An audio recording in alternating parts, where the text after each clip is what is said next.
দ্বিতীয় অধ্যায়কে আমি একসাথে করে নিয়ে এসেছি। দ্বিতীয় অধ্যায় যেটি দ্বিতীয় ইউনিট, যেখানে evolution of society and advancement of civilisation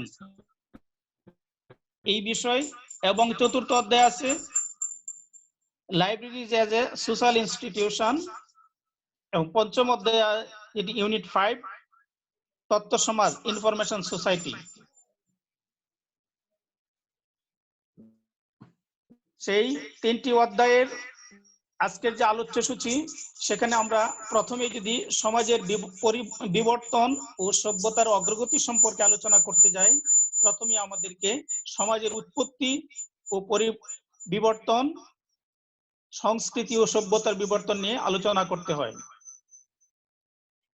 এরপর চতুর্থ অধ্যায়ে সামাজিক, সাংস্কৃতিক, গণতান্ত্রিক প্রতিষ্ঠান হিসেবে গ্রন্থাগারের যে ভূমিকা, সেই বিষয়ে আমরা আলোচনা করব।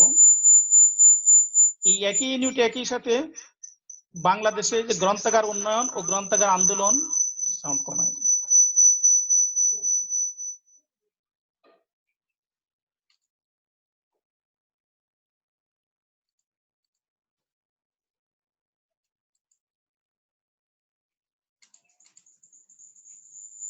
ঠিক আছে।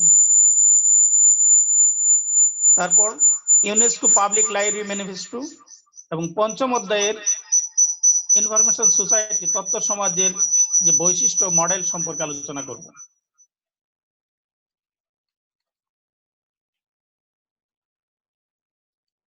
আমরা evolution of society and advancement of সিভিলাইজেশনের প্রথমেই আমরা জানবো যে সমাজ, হোয়াট ইজ সোসাইটি, সমাজ কাকে বলে।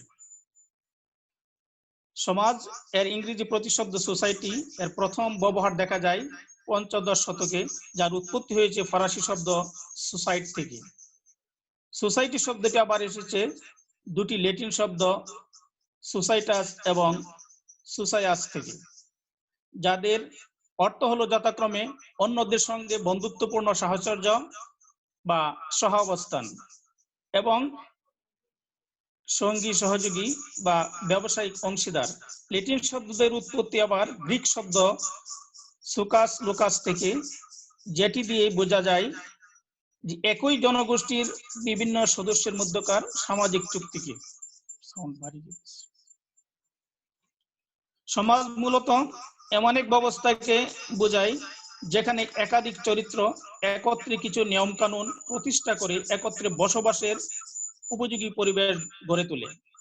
যেমন মানুষের ক্ষেত্রে একাধিক ব্যক্তি একত্র হয়ে লিখিত কিংবা অলিখিত নিয়ম কানুন তৈরি করে, এরকম একত্র বসবাসের অবস্থাকেই সমাজ বলে। সমাজ হচ্ছে ব্যক্তি বর্গের সমষ্টি, যারা সুনির্দিষ্ট কতক সম্পর্ক অথবা আচরণ পদ্ধতির মাধ্যমে ঐক্যবদ্ধ। বিশিষ্ট সমাজবিজ্ঞানী এডওয়ার্ড ওয়েস্টার মার্কের ভাষায় সমাজ হচ্ছে পারস্পরিক সহযোগিতার ভিত্তিতে বসবাসরত কিছু ব্যক্তির সঙ্গে। আমরা সমাজ সম্পর্কে জানতেছিলাম, সমাজ হচ্ছে ব্যক্তিবর্গের সমষ্টি, যারা সুনির্দিষ্ট কতক সম্পর্ক অথবা আচরণ পদ্ধতির মাধ্যমে ঐক্যবদ্ধ। বিশিষ্ট সমাজবিজ্ঞানী এডওয়ার্ড ওয়েস্টার মার্কের ভাষায় সমাজ হচ্ছে পারস্পরিক সহযোগিতার ভিত্তিতে বসবাসরত কিছু ব্যক্তির সমষ্টি। সুতরাং সাধারণভাবে সমাজ বলতে আমরা বুঝি কিছু মানুষের দলবদ্ধ অবস্থাকে, অর্থাৎ মানুষের পারস্পরিক সহযোগিতা ও নির্ভরশীলতার ভিত্তিতে একত্রে বসবাসরত একটি জনগোষ্ঠীকে আমরা সমাজ বলে অভিহিত করতে পারি। তবে সামাজিক চেতনার পূর্ণতার জন্য উক্ত জনগোষ্ঠীর মধ্যে এক বা একাধিক অভিন্ন উদ্দেশ্য পূরণের তাড়না এবং একটি অভিন্ন সংস্কৃতিও থাকতে হবে।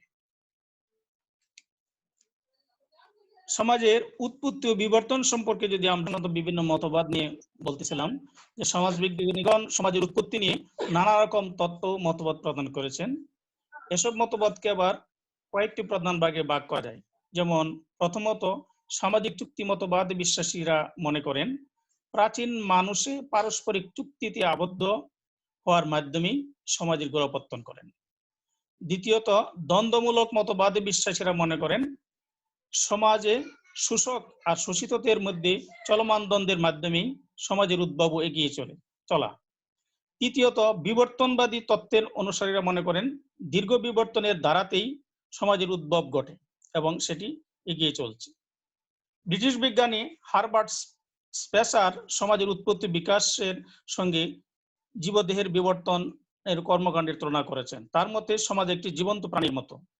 ফরাসি সমাজবিজ্ঞানী এমিলে ডুরখেইম মনে করেন মানুষের নৈতিকতাবোধের বিকাশের সঙ্গে সমাজের উৎপত্তি ঘটেছে। এইভাবেই আদি মানব ও আদি সমাজ পর্যায়ক্রমে, যেমন আমরা যদি বলতে চাই যে নৃবিজ্ঞানীরা মনে করেন আজ থেকে 30-40 লক্ষ বছর আগে সর্বপ্রথম মানুষের উদ্ভব ঘটে। তখনকার মানুষের আকৃতি, আচরণ এবং জীবনধারা ছিল খুব অন্যরকম। তারা বন্য প্রাণীর ভয়ে সবসময় ভীত সন্ত্রস্ত থাকতো। তারা কিন্তু তখন বিভিন্ন বন্য প্রাণী তারা শিকার করত, সংগ্রহ করত। সেখান থেকে পর্যায়ক্রমে তারা ব্যাপক মাত্রায় যখন শিকারের কারণে আশপাশে ঘুরে বেড়ানো বন্য প্রাণীর সংখ্যা যখন হ্রাস পেতে থাকে, তখনই কিন্তু তারা কৃষির দিকে ঝাঁপিয়ে পড়ে এবং তখন এই কৃষি দক্ষতা অর্জনের জন্যই এইভাবে তখন কৃষি বিপ্লবের দিকে চলে যায়। এরপরেই এইভাবে সমাজের পরিপূর্ণতা লাভ করে। সমাজের পরিপূর্ণতা মানে এই পৃথিবীর বুকে একটি সংগঠিত জনগোষ্ঠী হিসেবে নিজের অস্তিত্ব রক্ষা করে মানুষ এই পারিপার্শ্বিক অবস্থার উপর নিয়ন্ত্রণ লাভ করে। এইভাবে কিন্তু সমাজের পরিপূর্ণতা লাভ করে। এই সমাজ গঠনের আবার কতগুলো কম্পোনেন্ট আছে, উপাদান। সমাজ হতে হলে সেখানে পদমর্যাদা ও ভূমিকা থাকতে হবে, দল থাকতে হবে, সংগঠন থাকতে হবে। পদমর্যাদা ভূমিকা কি? সমাজের অন্তর্গত মানুষগুলো পদমর্যাদা দারুণ ভূমিকা পালন করে থাকে। যেমন পরিবারের ক্ষেত্রে পিতা, মাতা, পুত্র, কন্যা, পিতামহ, অর্থাৎ পিতার মর্যাদা আছে, মাতার মর্যাদা আছে, পুত্র কন্যা প্রত্যেকে যার যে অবস্থান থেকে মর্যাদা আছে, ভূমিকাও আছে। একই সাথে যদি আমরা লিঙ্গের ক্ষেত্রে বলি যে পুরুষ ও নারী, পুরুষের মর্যাদা আছে, নারীর মর্যাদা আছে। অন্যান্য ক্ষেত্রে শিক্ষক, ছাত্র, প্রকৌশলী, শিক্ষক, অধ্যাপক তাদের যেরকম একটি মর্যাদা আছে, ছাত্র হিসেবে একজন ছাত্র তার মর্যাদা এবং দায়িত্ব ভূমিকা আছে। এরপরে দল, দল দুই রকম হয়। কিরকম? প্রাথমিক দল যেমন পরিবার সমাজে একটি দল, মাধ্যমিক দল সেখানে যেমন খেলার দল। সংগঠন, সংগঠন হচ্ছে এমন একটি গোষ্ঠী বা দল যাদের নির্দিষ্ট সদস্য পদ আছে এবং যারা অভিন্ন উদ্দেশ্য পূরণের জন্য সামষ্টিক কর্মকাণ্ডে লিপ্ত থাকে। যেমন বিএমএ অর্থাৎ বাংলাদেশ মেডিকেল অ্যাসোসিয়েশন যে সমিতি, বা আমরা যদি বলি lab, library association of Bangladesh সংগঠন, তার কিন্তু নিজস্ব অভিন্ন উদ্দেশ্য পূরণের সামষ্টিক কর্মকাণ্ডে কিন্তু লিপ্ত থাকে এই সংগঠনগুলো। সেই হিসাবে আমরা উদাহরণ হিসেবে এনেছি। সমাজের প্রধান প্রধান সামাজিক প্রতিষ্ঠান আছে, যেমন পরিবার। পরিবার একটা প্রতিষ্ঠান। পরিবারে আমরা কি করি? জন্ম নেই, বেড়ে উঠি, সামাজিকতার শিক্ষা নেই এবং সমাজে টিকে থাকার জন্য একটি নির্দিষ্ট পরিচয় লাভ করে থাকি। এবং এই সমাজে শিক্ষা, যেমন শিক্ষা প্রতিষ্ঠান, স্কুল, কলেজ, বিশ্ববিদ্যালয়, মাদ্রাসা, বিভিন্ন ইনস্টিটিউট, এগুলো কিন্তু সমাজের প্রধান প্রধান সামাজিক প্রতিষ্ঠান। অর্থনীতি, সমাজে কতগুলো অর্থনৈতিক বিষয় থাকে। অর্থনীতি যেমন ব্যাংক, বীমা, হিসাব রক্ষণ ও নিরীক্ষণ ইত্যাদি। এছাড়াও রাজনীতি ও আইন, ধর্ম এবং স্বাস্থ্য সেবা, এই সংক্রান্ত প্রতিষ্ঠানও কিন্তু কি সমাজে সামাজিক প্রতিষ্ঠান হিসেবে স্বীকৃত।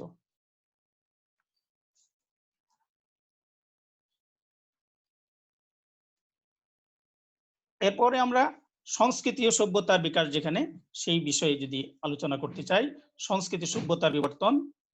সংস্কৃতির কি সেটা আমাদেরকে বুঝতে হবে। সংস্কৃতি শব্দটি আবিধানিক অর্থ মানবীয় বৈশিষ্ট্যের উৎকর্ষ সাধন।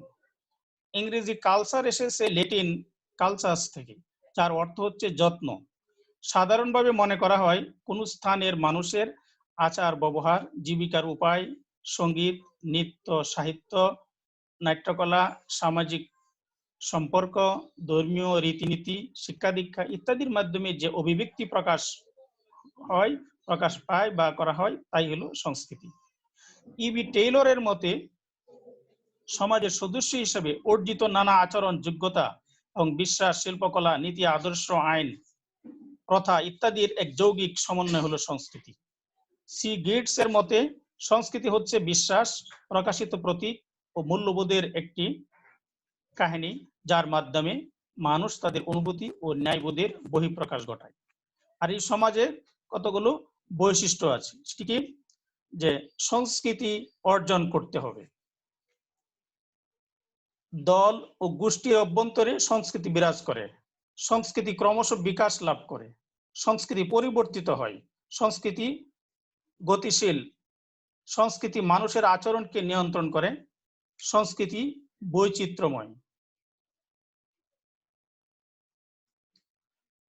এরপর আমরা সভ্যতার উদ্ভব ও বিকাশ সম্পর্কে আলোচনা করব।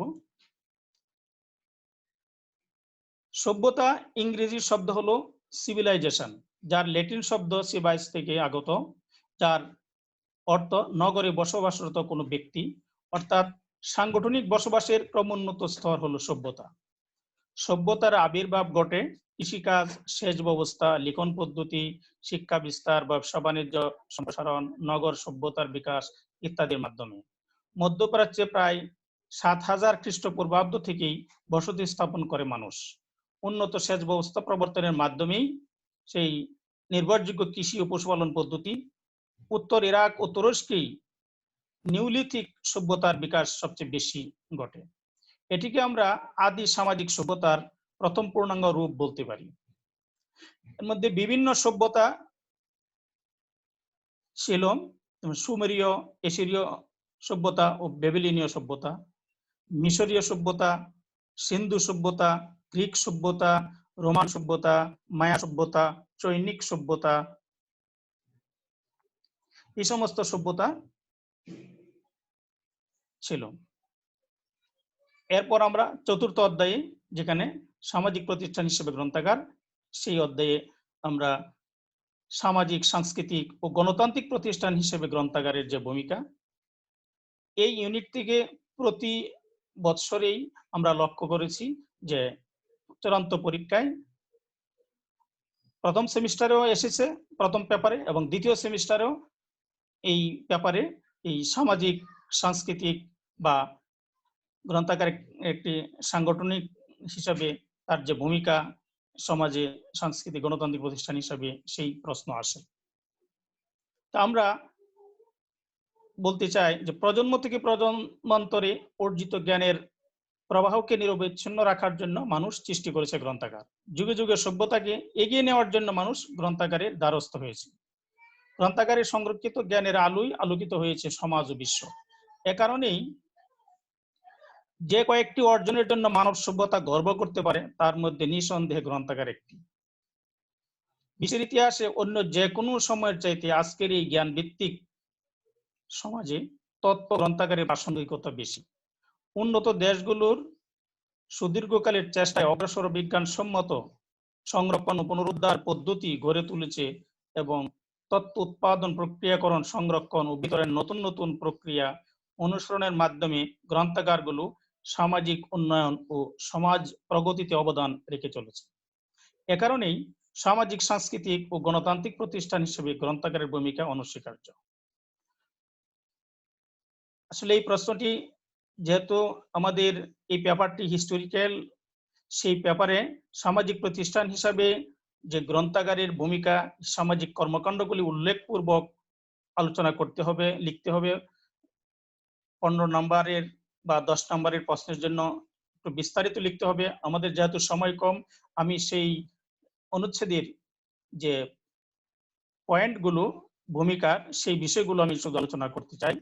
সেখানে এই সামাজিক, সাংস্কৃতিক, গণতান্ত্রিক প্রতিষ্ঠান হিসেবে গ্রন্থাগারের যে ভূমিকা, তার মধ্যে বুদ্ধিবৃত্তির চর্চা, সামাজিকতার শিক্ষা, গণতান্ত্রিক চেতনার বিকাশ, অবসর বিনোদন, অর্থনৈতিক কর্মকাণ্ড, মানব সম্পদ উন্নয়ন, শিক্ষামূলক কর্মকাণ্ড, এই সমস্ত বিষয়গুলো কিন্তু গ্রন্থাগার সমাজে ভূমিকা রাখে, যে যে ক্ষেত্রে বা সমাজের উন্নয়নে বা সামাজিক প্রতিষ্ঠান হিসেবে গ্রন্থাগারের যে ভূমিকা, যে যে ক্ষেত্রে, সেই বিষয়গুলো, পয়েন্টগুলো আমি বলতেছি, সেইগুলোর বিস্তারিত কমপক্ষে 1-2 লাইন করেও লিখতে হবে। পরীক্ষায় তোমরা আমাদের যে বই আছে, বই থেকে আরো ডিটেলস জেনে নিবে। আমি যে পয়েন্টগুলো উল্লেখ করতে চাই, মানব সম্পদ উন্নয়ন শিক্ষামূলক কর্মকাণ্ডে ভূমিকা রাখে, জ্ঞান অভিজ্ঞতার বিনিময় করে, সমাজকে সচেতনতা বৃদ্ধি করে, সাংস্কৃতিক উত্তরাধিকার হিসেবে সাংস্কৃতিক আগ্রহ সৃষ্টি করে, প্রাণবন্ততা ও বিকাশমানতা। এছাড়া বাংলাদেশের জাতীয় উন্নয়নে যে বিভিন্ন ক্ষেত্রে গ্রন্থাগার যে অবদান রেখে চলছে বা রাখছে, সেটি হলো যে কৃষি উন্নয়ন, কৃষিতে উন্নয়নে ভূমিকা রাখে, স্বাস্থ্য খাতের উন্নয়ন। এই যে এখন আমাদের এই করোনা ভাইরাসের প্রাদুর্ভাব সারা বিশ্বে, সেখানেও কিন্তু আমাদেরকে স্বাস্থ্য খাতের উন্নয়নে বিভিন্ন তথ্য দিয়ে এই গ্রন্থাগার ভূমিকা রাখতে পারে। আইন ও মানবাধিকার, যেখানে মানবাধিকার লঙ্ঘিত হয় সেখানেও কি সমাজে এই গ্রন্থাগার ভূমিকা রাখা থাকে। কর্মসংস্থান, যে বেকার যে থাকে সেখানে ভূমিকা রাখে। দুর্যোগ ব্যবস্থাপনা, বিভিন্ন ধরনের যে প্রাকৃতিক দুর্যোগ হয় সেগুলো ম্যানেজমেন্ট করার ক্ষেত্রে তথ্য দিয়ে বিভিন্নভাবে এই গ্রন্থাগার সমাজে ভূমিকা রাখে। এইভাবে আমাদেরকে সামাজিক প্রতিষ্ঠান হিসেবে গ্রন্থাগারের ভূমিকা সম্পর্কে ডিটেলস যে পয়েন্টগুলো বললাম এইভাবে লিখতে হবে। এছাড়া এই ইউনিটেই আরেকটি বিষয় না বললেই নয়, অত্যন্ত গুরুত্বপূর্ণ, যে বাংলাদেশে গ্রন্থাগার উন্নয়ন ও গ্রন্থাগার আন্দোলন। বাংলাদেশের গ্রন্থাগার আন্দোলন সম্পর্কেও প্রশ্ন কিন্তু পরীক্ষায় আসে এই ব্যাপারে। সেক্ষেত্রে আমি একটু পিছনে যেতে হয়। সেখানে বাংলা গ্রন্থাগার ইতিহাসের যে সূচনা পূর্ব, আমাদেরকে খ্রিস্টপূর্ব ৩য় শতকে এই অঞ্চলে বৌদ্ধ ধর্মের পঠন পাঠন ও চর্চা শুরু হয়। তখন থেকে বৌদ্ধ মঠে জ্ঞান চর্চার যে গ্রন্থাগারে জ্ঞান চর্চার হিসাবে গ্রন্থাগারের জন্ম হয়। জানা যায় প্রাচীন ভারতে মূলত ৩ ধরনের গ্রন্থাগার বিদ্যমান ছিল: প্রাসাদ গ্রন্থাগার, মন্দির গ্রন্থাগার ও শিক্ষায়তন গ্রন্থাগার। শিক্ষায়তন গ্রন্থাগারের মধ্যে নালন্দা বিশ্ববিদ্যালয় গ্রন্থাগার সবচেয়ে ইতিহাসে প্রসিদ্ধ হলেও তক্ষশিলা, বিক্রমশিলা, উদন্তপুরী, সোমপুর, জগদ্দল ইত্যাদিও ছিল বিখ্যাত। ভারতীয় উপমহাদেশের ইতিহাসে বিভিন্ন সময় রাজা বাদশাহদের আঞ্চলিক শাসকদের পৃষ্ঠপোষকতায় ও জ্ঞানের চর্চা হতো। দিল্লির সুলতানদের অধীনেও ত্রয়োদশ শতাব্দীর শুরু থেকে ষোড়শ শতাব্দীর মধ্যভাগ পর্যন্ত অন্তপক্ষে 5 ধরনের গ্রন্থাগার গড়ে ওঠার কথা জানা যায়। এগুলো হচ্ছে প্রাসাদ গ্রন্থাগার, শিক্ষায়তন গ্রন্থাগার, খানকা বা দরগা গ্রন্থাগার, মসজিদ গ্রন্থাগার এবং ব্যক্তিগত গ্রন্থাগার। মুঘল সম্রাটরাও কিন্তু এই গ্রন্থাগারের পৃষ্ঠপোষকতার জন্য ইতিহাসে প্রসিদ্ধ। তারা প্রায় সকলেই এই সমৃদ্ধ গ্রন্থাগার প্রতিষ্ঠা করেছিলেন। ব্রিটিশ ভারতে গ্রন্থাগার চর্চা। ব্রিটিশ শাসকদের পৃষ্ঠপোষকতায় বোম্বে, কলকাতা, মাদ্রাজ ও ভারতের অন্যান্য অঞ্চলে গণগ্রন্থাগারের আদলে বিভিন্ন প্রতিষ্ঠান গড়ে ওঠে। যেমন বেঙ্গল রয়্যাল এশিয়াটিক সোসাইটি 1784 সালে একটি গ্রন্থাগার স্থাপন করে। যেহেতু বাংলার দেশের গ্রন্থাগার উন্নয়ন ও গ্রন্থাগার আন্দোলন ভারতীয় উপমহাদেশের বিষয়টি এখানে চলে আসছে, এই সম্পর্কে আমরা বলতে চাই যে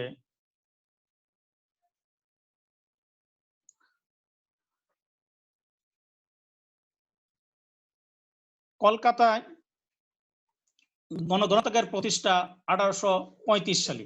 এই গ্রন্থাগারটি পরবর্তীকালে ইম্পেরিয়াল লাইব্রেরি হিসাবে প্রতিষ্ঠা লাভ করে এবং 1948 সালে স্বাধীন ভারতের জাতীয় গ্রন্থাগার হিসাবে প্রতিষ্ঠা লাভ করে। 1850 সালে ইংল্যান্ডে গণগ্রন্থাগার পাস হওয়ার পর এরই সূত্র ধরে এই উপমহাদেশে বেসরকারি গণগ্রন্থাগার প্রতিষ্ঠার প্রয়াস চালানো হয়।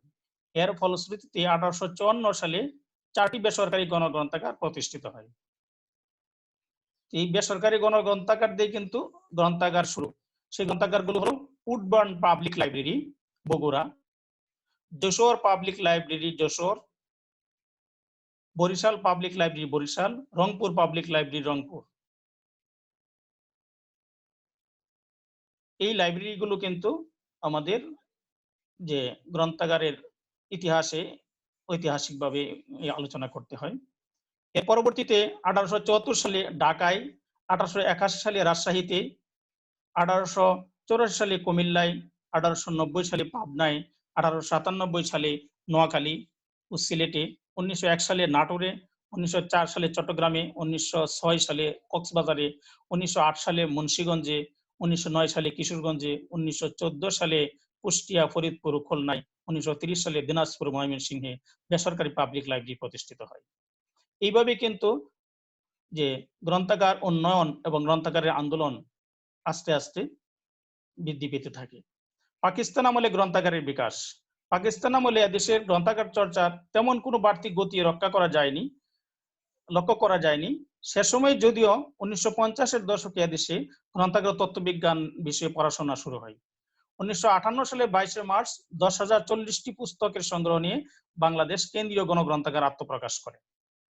এ সময় তদানীন্তন পূর্ব পাকিস্তান গ্রন্থাগার সমিতির আত্মপ্রকাশ হয়ে দেশে গ্রন্থাগার আন্দোলনে গতি সঞ্চার করে।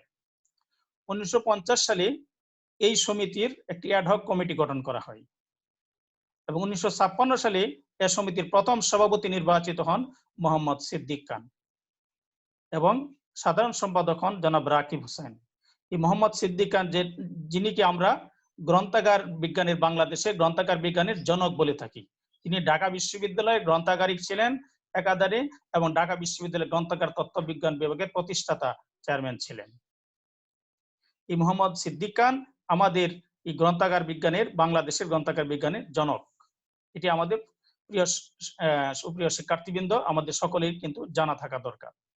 উনি এই বাংলাদেশ পূর্ব পাকিস্তানের যে গ্রন্থাগার সমিতির প্রথম সভাপতি হিসেবে নির্বাচিত হন। এরপর 1971 সালে যখন বাংলাদেশ স্বাধীন হয়, তখন এই সমিতির নামকরণ করা হয় বাংলাদেশ গ্রন্থাগার সমিতি। যে সমিতির প্রথম সভাপতি মোহাম্মদ সিদ্দিক খান, যাকে আমরা সংক্ষেপে MS খান হিসাবে জানি। স্বাধীন বাংলাদেশে গ্রন্থাগার আন্দোলনের যে বিকাশ।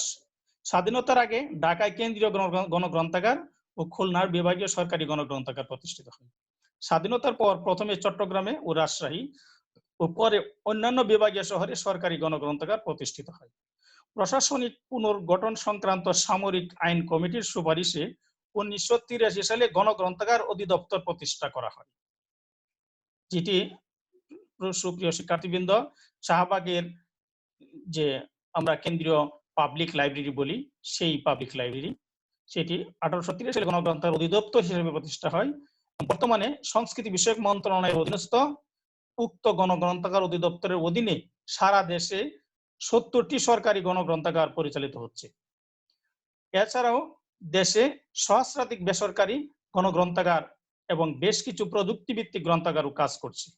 ইতিমধ্যে সরকার কর্তৃক প্রতিটি ইউনিয়নে প্রতিষ্ঠিত ইউনিয়ন তথ্য সেবা কেন্দ্র গ্রন্থাগার না হলে প্রযুক্তিভিত্তিক সেবায় এ নতুন মাত্রা কিন্তু যোগ করেছে। দেশের বিপুল সংখ্যক স্কুল, কলেজ, মাদ্রাসা, বিশ্ববিদ্যালয় গ্রন্থাগারও বাংলাদেশের গ্রন্থাগার আন্দোলনে ভূমিকা রেখে চলেছে। এ বিষয়ে আরো ডিটেলস বিষয় তোমাদের বলা যাবে, লেখা যাবে। আমাদের এই অল্প সময়ে আমাদের যে মূল বিষয়গুলো, সেই জিনিসগুলো আমি তোমাদের সামনে যে গ্রন্থাগার আন্দোলন এবং গ্রন্থাগারের যে উন্নয়ন বাংলাদেশের, সেই সংক্ষিপ্ত ইতিহাসটি তুলে ধরলাম। তোমরা এ বিষয়ে আরো ডিটেলস যদি জানতে চাও, আমাদের যে সমাজ গ্রন্থাগার বইটি রয়েছে, সেইখান থেকে আরো ডিটেলস জেনে নিতে পারবে। এছাড়া এই ইউনিটের মধ্যে ইউনেস্কো পাবলিক লাইব্রেরি ম্যানিফেস্টো একটি বিষয় রয়েছে। সেই ইউনেস্কো পাবলিক লাইব্রেরি ম্যানিফেস্টো অনেক সময় আসে পরীক্ষায়। ইউনেস্কো পাবলিক লাইব্রেরি ম্যানিফেস্টোটা কি, সেই বিষয়ে আমাদের জানতে হবে। ইউনেস্কো পাবলিক লাইব্রেরি ম্যানিফেস্টো হচ্ছে 1949 সালে জাতিসংঘের শিক্ষা, সংস্কৃতি ও সংস্কৃতি বিষয়ক সংস্থা তথা ইউনেস্কো কর্তৃক গৃহীত একটি ইশতেহার বা দলিল, যেটি 1994 সালে ইউনেস্কোর প্যারিস সম্মেলনে নতুনভাবে পর্যালোচনা করা হয়। এই ইশতেহারে শিক্ষা, সংস্কৃতি ও তত্ত্বের জীবন্ত শক্তি হিসাবে এবং পুরুষ নারী জাতির মননের মধ্য দিয়ে শান্তি ও আত্মিক কল্যাণের অতি প্রয়োজনীয় এবং প্রতিনিধি হিসাবে গণগ্রন্থাগারের উপর যে ইউনেস্কোর আস্থা কথা ঘোষণা করে, সেখানে কতগুলো ম্যানিফেস্টো বা নিয়ম কথা বলা হয়েছিল, যে গণগ্রন্থাগার কিভাবে প্রতিষ্ঠিত হবে, কি ভূমিকা রাখবে, যে সমাজ ও ব্যক্তির স্বাধীনতা, সমৃদ্ধি ও উন্নয়ন মৌলিক মানবীয় মূল্যবোধ হিসাবে গণগ্রন্থাগারকে স্বীকৃত হতে হবে। গণগ্রন্থাগার যে পাবলিক লাইব্রেরি আমরা বলি, সেইগুলি কিরকম হবে সেখানে ইউনেস্কো পাবলিক লাইব্রেরি ম্যানিফেস্টোতে বলে দেওয়া আছে। গণগ্রন্থাগার তত্ত্বের স্থানীয় কেন্দ্র, জ্ঞানের উৎসসমূহের স্থানীয় প্রবেশদ্বার, ব্যক্তিগত সামাজিক গোষ্ঠীগুলোর জন্য জীবনব্যাপী শিক্ষা, স্বাধীন সিদ্ধান্ত গ্রহণ ও সাংস্কৃতিক উন্নয়নের মূল ভিত্তি। গণগ্রন্থাগার সেবা তথ্য প্রদান, সাক্ষরতা, শিক্ষা ও সংস্কৃতির সাথে সম্পর্কিত হতে হবে। গণগ্রন্থাগার নেটওয়ার্ক হবে জাতীয়, আঞ্চলিক গবেষণা ও বিশেষ গ্রন্থাগার সহ স্কুল, কলেজ ও বিশ্ববিদ্যালয় গ্রন্থাগারের সাথে সামঞ্জস্যপূর্ণ। স্থানীয় জনগণের চাহিদার সাথে সঙ্গতি রেখে উদ্দেশ্য, অগ্রাধিকার ও সেবাকে সংজ্ঞায়িত করার মাধ্যমে গণগ্রন্থাগার কার্যকরভাবে সংগঠিত হতে হবে। এরপরে আমরা পঞ্চম অধ্যায় সর্বশেষ, যেটা ইনফরমেশন সোসাইটি, তথ্য সমাজ। সেই তথ্য সমাজের বৈশিষ্ট্য ও মডেল সম্পর্কে আলোচনা করব। ইনফরমেশন সোসাইটি বা তথ্য সমাজটা কি? তথ্য সমাজ হচ্ছে এমন একটি সমাজ যেখানে বেশিরভাগ কর্মী তথ্যকেন্দ্রিক কাজ, অর্থাৎ যে কাজে শক্তি ও বস্তুর চাইতে তথ্য, সংকেত, প্রতীক, ছবি ইত্যাদি প্রাসঙ্গিকতা বেশি, এমন কাজে ব্যাপৃত রাখেন। তথ্য সমাজ এমন এক সমাজ যার বৈশিষ্ট্য হচ্ছে সিংহভাগ নাগরিকের জীবনে এবং বেশিরভাগ সংগঠন ও কর্মস্থলে তথ্যের প্রাবল্য। সে সঙ্গে প্রায় সব ব্যক্তিগত, সামাজিক, জাতীয় ও আন্তর্জাতিক জীবনের সর্বক্ষেত্রে তথ্যের বহুল ব্যবহার, তথ্য যোগাযোগ প্রযুক্তি বিকাশ এবং শিক্ষামূলক ও ব্যবসায়িক কর্মকাণ্ডে সাধারণ সুসংগত প্রযুক্তির ব্যবহার এবং ভিন্ন ভিন্ন দূরত্বে অবস্থিত স্থানসমূহের মধ্যে ডিজিটাল উপাত্ত স্থানান্তর, গ্রহণ ও বিনিময়ের সামর্থ্য ও সমাজের উল্লেখযোগ্য বৈশিষ্ট্য। তথ্য সমাজের উল্লেখযোগ্য বৈশিষ্ট্য।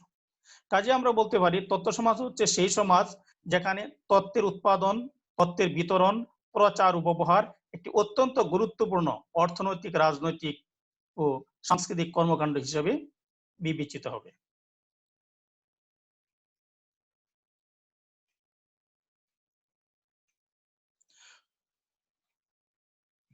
তথ্যের উপর আধুনিক সমাজের এই নির্ভরতার কারণেই বর্তমান সমাজকে তথ্য সমাজ নামে অভিহিত করা হয়। তথ্য সমাজ সম্পর্কে আমাদের জ্ঞানকে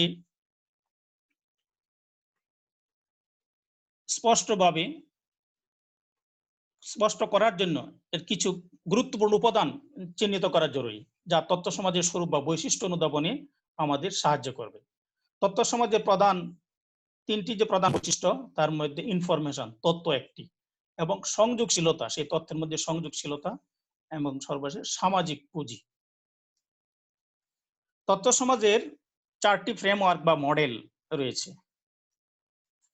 সেই ফ্রেমওয়ার্ক বা মডেলগুলো কি? প্রথমে আছে অর্থনৈতিক মডেল। অর্থনৈতিক মডেলের মধ্যে যে তথ্যটি পণ্য হিসেবে তথ্যের একটা বৈশিষ্ট্য থাকতে হবে। দ্বিতীয়ত অর্থের লেনদেন, যে অর্থনৈতিক মডেলের মধ্যে একটি লেনদেন থাকবে, তথ্যের মূল্য সংযোগ, এগুলো মানে অর্থনৈতিক মডেলের যে তথ্য সমাজের অর্থনৈতিক মডেলের যে বৈশিষ্ট্যগুলো সেগুলো। এরপরে প্রযুক্তিগত মডেল, সেটি আবার কি? সামাজিক পরিবর্তনের চালিকা শক্তি, তার একটা বৈশিষ্ট্য। প্রযুক্তিগত মডেলের প্রক্রিয়া এবং পরিস্থিতি ভিত্তিক প্রযুক্তির প্রয়োগ। এরপরে সমাজতাত্ত্বিক মডেল, সামাজিক স্তর বিন্যাসে তথ্য সমাজের একটা ভূমিকা থাকতে হবে। উত্তর শিল্পায়িত সমাজ, বিশ্বায়নের প্রভাব সেখানে এই সমাজতাত্ত্বিক মডেলের একটি বৈশিষ্ট্য। ঐতিহাসিক মডেল, তথ্য সংরক্ষণ ও পুনরুদ্ধারের ঐতিহাসিক ধারা, তথ্যের ঐতিহাসিক তাৎপর্য, ইতিহাস এবং ভবিষ্যতের রূপরেখা। এই তথ্য সমাজের যে 4টি ফ্রেমওয়ার্ক বা মডেলের কথা আমরা বললাম, যে অর্থনৈতিক মডেল, প্রযুক্তিগত মডেল, সমাজতাত্ত্বিক মডেল, ঐতিহাসিক মডেল। আসলে এই বিষয়গুলো যদি পরীক্ষা আসে যে তথ্য সমাজ বলতে কি, তথ্য সমাজের মডেলগুলো আলোচনা করো, যেহেতু আমাদের এই পেপারের 40 নম্বরের তাত্ত্বিক পরীক্ষা হবে, 10 নম্বরে যেহেতু ইনকোর্স, সেই ক্ষেত্রে আমাদের 10 নম্বরের আনসার হিসাবে আমাদের যতটুকু দরকার সেইভাবে লিখতে হবে। কম সময়ের ভিতরে এই বিষয়টি 3 ঘন্টা পরীক্ষা হবে। তো সেই ক্ষেত্রে এখানে আমরা মূল যে পয়েন্টগুলো সেগুলো আলোচনা করার চেষ্টা করেছি। তোমাদের আশা করি এই 3টি ইউনিটের থেকে যে আলোচনাগুলো করা হয়েছে সেই আলোচনা থেকে তোমরা বুঝে নিবে যে এই বিষয়গুলোর থেকে কি কি পয়েন্ট লেখা যেতে পারে। বিশেষ করে এই 3টি ইউনিটের মধ্যে এই গ্রন্থাগার একটি সামাজিক প্রতিষ্ঠান হিসাবে তার কর্মকাণ্ড উল্লেখপূর্বক এই আলোচনা করো, এই ধরনের প্রশ্নটি কিন্তু বেশিরভাগ সময় আমরা লক্ষ্য করেছি এসে থাকে। তাছাড়াও আমাদের এই সমাজ কি, সমাজে যে উৎপত্তি বিকাশ, সাংস্কৃতিক বা সভ্যতার বিকাশ, এরপর ইনফরমেশন সোসাইটি, এই বিষয়গুলো থেকে অনেক সময় আসতে পারে আমাদের, যেহেতু মাত্র 2টি বেসের পরীক্ষা হয়েছে এই নতুন সিলেবাস অনুযায়ী। তো আমরা আশা করেছি বিশেষ করে এই library as a social institution এই বিষয়টি কিন্তু আমাদের basic of library and information science যে সাবজেক্টটি প্রথম সেমিস্টারের এবং দ্বিতীয় সেমিস্টারের এই libraries and information in societies যে পেপার, এই দুটি বিষয়ে 2টি পেপারই কিন্তু এই প্রশ্নটি তোমাদের জন্য সহায়ক হবে। তোমরা আশা করি যে আমার এই সংক্ষিপ্ত যে বক্তব্যগুলো, যে ক্লাস লেকচার, সেটা থেকে তোমরা নিশ্চয়ই উপকৃত হবে এবং তোমরা সেইভাবে প্রিপারেশন নেবে। এই পর্যায়ে আমি আমার ক্লাস লেকচার শেষের দিকে তোমরা তোমাদের এই বিষয়ে যদি কোনো প্রশ্ন থাকে তোমরা প্রশ্ন করতে পারো।